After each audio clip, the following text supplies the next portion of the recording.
নদীর পাড়ে গ্রামের বাজার, চারপাশে মানুষজন হাঁটাহাঁটি করছে।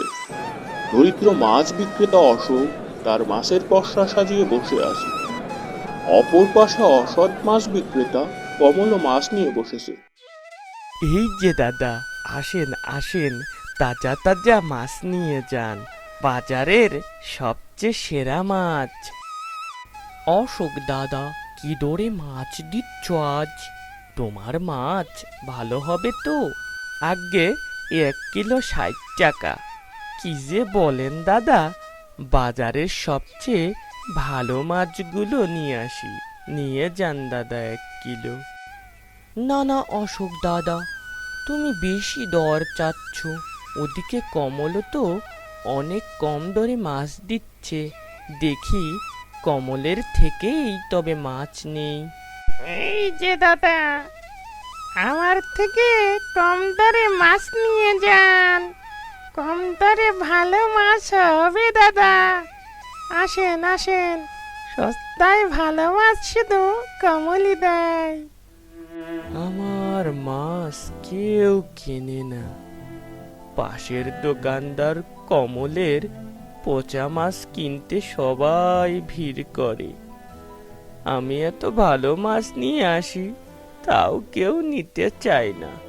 কিভাবে সংসার চালাবো? এভাবে চলতে থাকলে তো পথে বসতে হবে।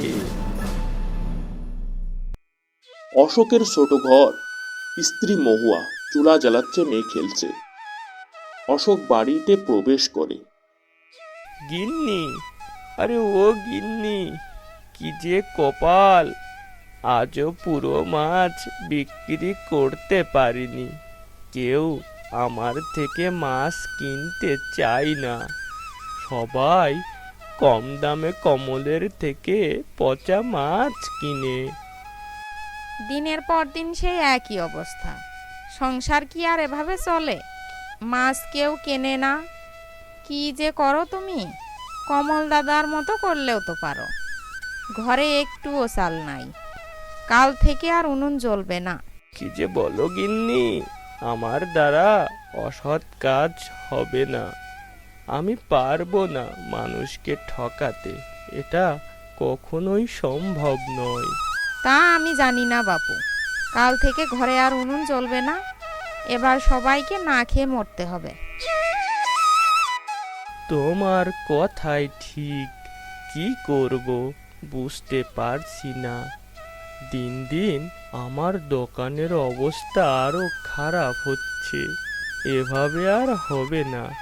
যদি কিছু একটা না করতে পারি, আর বাড়িতেই আসবো না। অশোক ঘর থেকে বেরিয়ে যায়। সে হতাশ মনে হাঁটতে থাকে। যেদিকে দুই চোখ যায়, মাঠ পেরিয়ে একটি অচেনা বনে এসে পৌঁছায়। বনটি নির্জন, পাখির ডাক শোনা যাচ্ছে। অশোক ক্লান্ত হয়ে হাঁটছে। গিন্নিও আমাকে বুঝলো না। কোথায় যাব যে আমি? আমার জীবনে কিছুই ভালো হয় না। অনেক কষ্টে মাছের দোকানটা দিয়েছিলাম, তাও ঠিক মতো চালাতে পারলাম না। এবার এবার আর বাড়ি ফিরবো না। অশোক একটি বড় গাছের নিচে বসে পড়ে এবং ধীরে ধীরে ঘুমিয়ে যায়। এদিকে সন্ধ্যা ঘনিয়ে আসে। হঠাৎ এক অদ্ভুত গর্জনের শব্দ। অশোক চমকে উঠে তাকায়।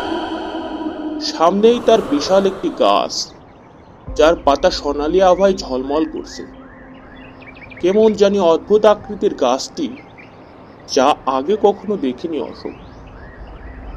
তুমি কে গো বাছা? এই বাগানে বা কেন এসেছো?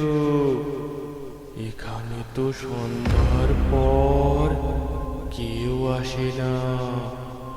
বলো তো দেখি, কি হয়েছে তোমার? আমি একজন দরিদ্র মাছ বিক্রেতা। কেউ আমার মাছ কিনে না। সংসার চালাতে পারি না। বউ বাচ্চাদের মুখে দুবেলা দুমুঠো ভাত তুলে দিতে পারি না। তাই মনের দুঃখে এই বনে এসে পড়েছি। তোমার দুঃখ আমি বুঝতে পেরেছি। এই ব্যাগটা নাও, এর ভেতরে আছে এমন জিনিস যা তোমার জীবনে পরিবর্তন আনবে। এটা দিয়ে নিজের পরিবারের সকলের চাহিদা মেটাতে পারবে। গাছটি একটি সোনালী ব্যাগ অশোকের হাতে তুলে দেয়। অশোক দেখতে পায় সোনালী ব্যাগটি ভর্তি সোনার মোহর। অশোক খুশি হয়ে গাছটিকে বলল, তোমাকে যে কি বলে ধন্যবাদ দিব। তুমি যদি আমাকে সাহায্য না করতে তাহলে বোধহয় না খেয়ে মরতে হতো। তোমার এ সাহায্যের কথা আমি কখনোই ভুলবো না। এটা তোমার সততার পরিশ্রমের ফল, তোমার সততার পুরস্কার হিসেবে তুমি এটা পেয়েছো, যা তোমার প্রাপ্য ছিল। এটা নিয়ে সুখে শান্তিতে বসবাস করতে থাকো। খুশি মনে অশোক বাড়ির দিকে রওনা হয়। বাড়িতে প্রবেশ করে অশোক মহুয়াকে ডাকতে থাকে। ও গিন্নি, কোথায় গেলে গো? আরে এদিকে এসো, দেখো কি নিয়ে এসেছি। আজ থেকে আমাদের আর কোনো দুঃখ কষ্ট থাকবে না।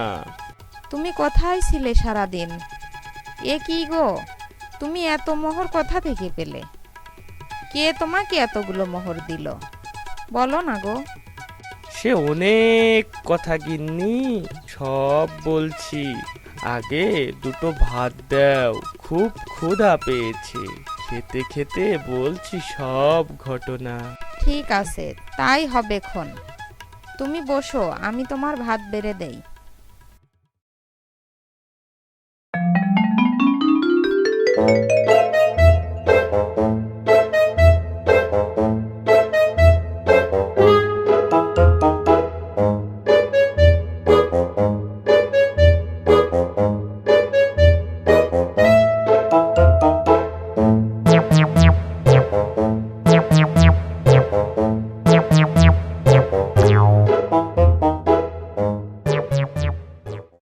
এবার বুঝতে পেরেছো গিন্নি?